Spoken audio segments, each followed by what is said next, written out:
Hi, my name is Connie Gross, and I'm an infant and early childhood mental health consultant for the Children's Resource Center in Bowling Green, Ohio. And today's parent chat is about managing separation anxiety. Separating from your caregiver is hard, and it can be even harder for the caregiver, especially if your child is crying or very upset. It's difficult to leave them. So, today we're going to talk about some tips for helping prepare your child for separation, and then also some strategies for what could be done while you're separating or at separation time to help make that easier for everyone. Before we dive into this material, though, just so we can get on the same page about what separation anxiety is, it's just simply the distress or anxious feelings that come from being separated from your caregiver. It's developmentally appropriate in infants and oftentimes does last through toddlerhood and sometimes even into preschool and maybe for a few, even early elementary, just having some difficulty in separating from their caregiver. It can look like a lot of different things, but today we're going to look at some strategies to help. So, here are some things that you can do to help prepare your child for separating. The first one is to provide the teacher or caregiver with a family picture. A lot of times teachers have an area in the classroom where they hang family pictures or post family pictures or pictures of mom. And I go into a lot of classrooms, and a lot of times this is an area where maybe there'll only be one or two children who have brought their family picture. And I know part of that is because we're really busy, and another big piece of that is that a lot of us are taking photos on our camera on our phone now. And so we're not using the camera, we're not getting our photos developed like maybe we would have in the past. But providing a picture to your child's caregiver or teacher is more important than just hanging it on the wall. A lot of teachers will let children go to that location when they're feeling upset or discouraged. They might let them take that picture with them. Um, to just carry around or even to difficult transitions for them. Like some teachers will let children take that picture of mom to the cot with them at nap time. So this can be a way to help your child with that difficult transition. If your child's teacher does not have a place for family pictures in the classroom, you can ask the teacher about if it would be okay for you to send one, and maybe that your child could just keep it in their cubby or in their backpack, that they could just go get it when they need it. The second thing you can do is just make it a regular practice of acknowledging your child's feelings. Um, a big part of upset is children not fully being able to express the way they're feeling. And so this starts early, even when they're toddlers, maybe even younger, labeling their feelings and making and creating a space where children can talk about their feelings and we can help them kind of work through them. It's okay to acknowledge that your child is sad when they have to say goodbye to you. Maybe you even acknowledge that you feel kind of sad when you have to say goodbye to them too, but you think about how you're going to see them again in a few hours or the fun things you're going to do that evening. And then the third thing here is you can read books about separation. This has actually become a really popular theme in storybooks. You can Google a book, children's book list about separation anxiety, and there are lots and lots of books for children.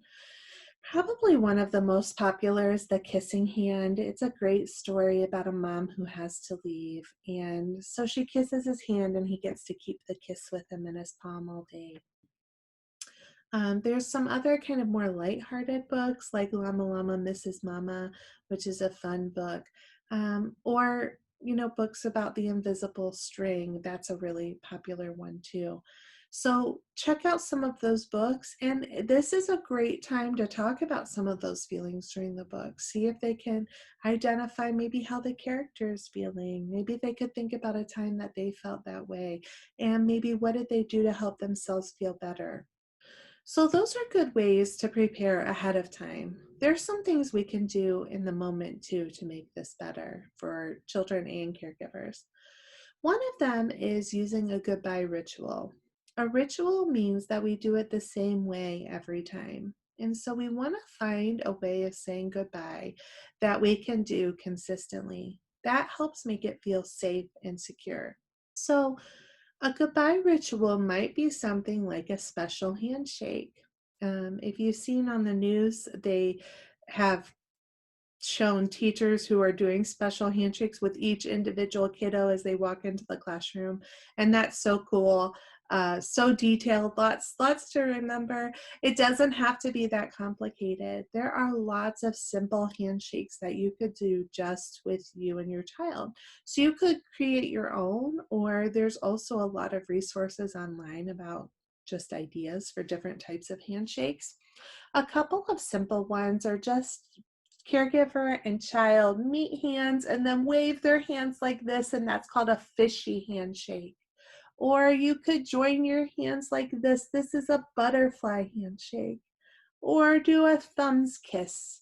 There's lots and lots of ways to create kind of that individualized ritual where the child can be excited about it and it's predictable. The other important component of this strategy is that we want our goodbyes to be fairly quick. It's hard to leave your kiddo when they're upset, but stretching that out does not make it better. It sometimes can make even the situation worse for your child. So sometimes what parents will do is they'll say goodbye, like in the hallway or at the doorway of their child's classroom, and their child will be upset and having a hard time. And so then the parent will go maybe into the classroom with them and they'll try to say goodbye again. And maybe the child's still really upset, maybe even more so than they were at the door. And so then a parent might say, well, I'll try to get them involved in something. So maybe get some toys out or a puzzle, and then they say goodbye a third time. And in most cases, the child goodbye is not easier the third time. It's pretty difficult every time.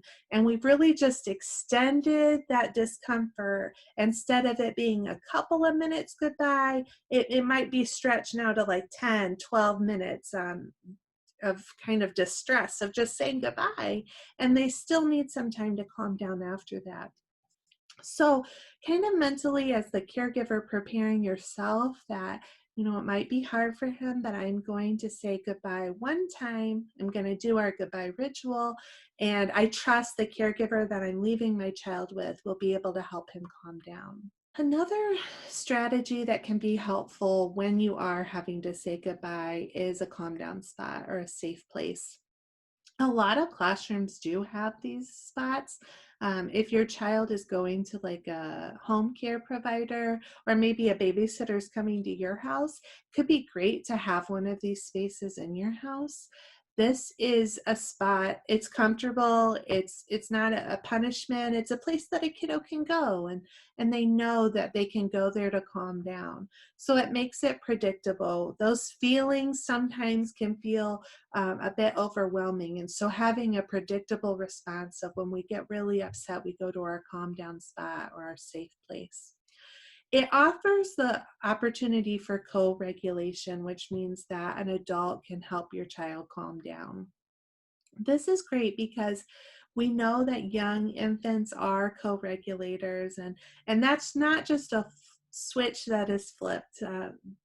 Co-regulation is something that might need to continue for some kiddos even up into early elementary years as their self-regulation skills are building. So this offers an opportunity for the child and a caregiver to be in this space together. It also offers the opportunity to label feelings and maybe even talk about feelings using some of the resources that are there. As you can see in this picture, there's some feelings visuals, there's some ideas for ways to calm down or breathing things. You might have fidgets there or stuffed animal, blanket, something that's comforting. So all of those tools can be located in that spot. If this is something you have at your home, you can also practice that. So let's say our child gets really upset when maybe dad has to leave for work. This is a space we could take our child to and kind of help them calm down. Because the brain grows by experiences, when we help them with that, it can make future experiences less distressing for them. And if you take your child to a provider that doesn't have a calm down spot, you could always recommend that that's something that your child does respond well to. There's other resources on our YouTube channel about how to create a calm down spot if you're interested in that. The next strategy here, again, is something that we do in the moment to help the child calm down. And well, it says teaching deep breathing. The teaching part's not help in the moment. We are teaching deep breathing when our children are calm so that they're able to use that skill in the moment. So we might want to have a visual. We want to have been teaching deep breathing and practicing deep breathing on a regular basis so that when our child is really distressed, they're able to take some deep breaths, and it can help to regulate those other things that are happening in their body, like the increased heart rate and blood pressure, and we start to get hot. All these things are happening to our body, and breathing can help to regulate those. There's a really fun YouTube video called Elmo's belly breathing that talks about when Elmo gets really upset, he turns into a monster, and then he takes some belly breaths and calms down. So that can be a super fun way to practice that. And because it helps calm your body, this can be a good thing to do, like when you're preparing for bedtime or on the weekends preparing for nap time. It can help kind of settle your body down to take some deep breaths together. Another strategy that can help your child with separation anxiety is having a visual schedule. This is kind of a picture of the events that your child can expect are going to happen in that day. It also helps with kind of a timeline. Like, for example, this schedule looks like maybe after lunch you would get to see mom or dad again. So it helps them with some concrete steps. Here's what we're going to do until it's time for mom or dad to come back. Because young children are not able to tell time, and even if they are able to read a clock, the idea of really how long an hour is, or even 15 minutes, is kind of abstract. It's kind of a concept that's um, floating up there. And so the picture schedule helps to make it concrete, helps to let us know that after music, we're going to have lunch, and then it will be time for mom or dad, or whatever the steps are. So this is something you could do for your children at home. It is something, a strategy that does often help children feel safe, and it makes their day more predictable.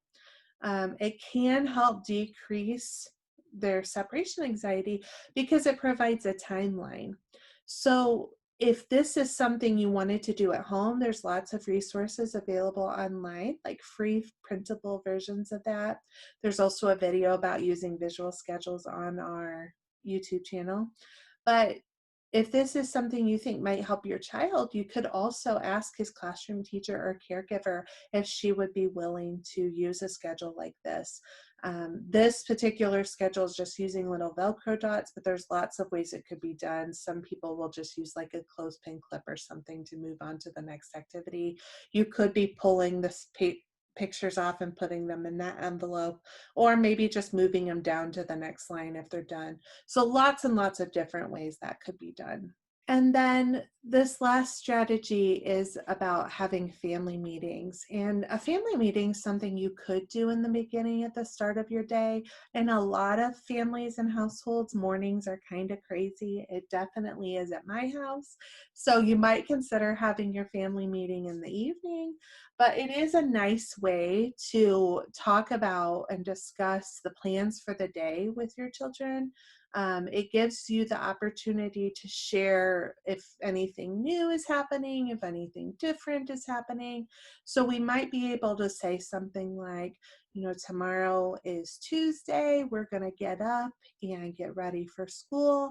You'll have breakfast here. And then at school, it's gym day. Daddy's going to pick you up from gym, and then mommy will see you at dinner time. And we have karate tonight or tomorrow night. So we've got lots of exciting things to do. So we're kind of helping mentally prepare the child for what's coming next. Family meetings also provide the opportunity for our child to talk to us about their feelings.